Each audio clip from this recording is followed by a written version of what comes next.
Sources of fault power. The sources of fault power originate in all the generating and other connected plants which under normal operating conditions draw power from the system.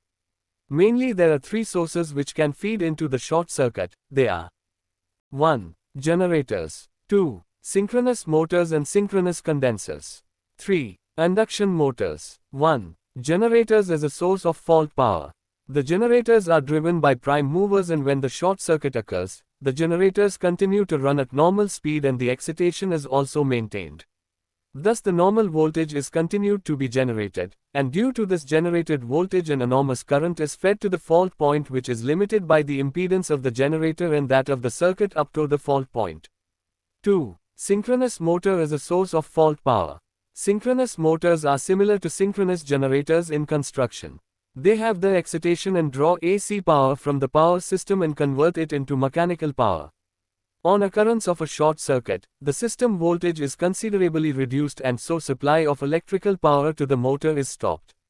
As a result, the motor starts slowing down, but the flywheel and inertia of the motor prevents it from slowing down, instead drives it as a prime mover. As the excitation is maintained, the synchronous motor starts operating as a synchronous generator.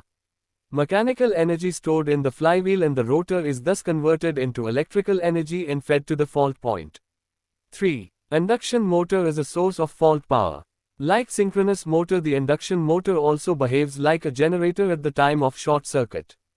The difference between them is that the induction motor does not have the excitation, but during normal operation the flux from the stator appears to be as if is being produced from the winding. On occurrence of a short circuit on a system, the terminal voltage across the motor terminals drops to almost zero suddenly, the flux cutting the rotor does not change instantaneously, and the inertia of the motor continues to drive it, thus it also behaves as a generator and starts feeding the fault point until the stator flux decays.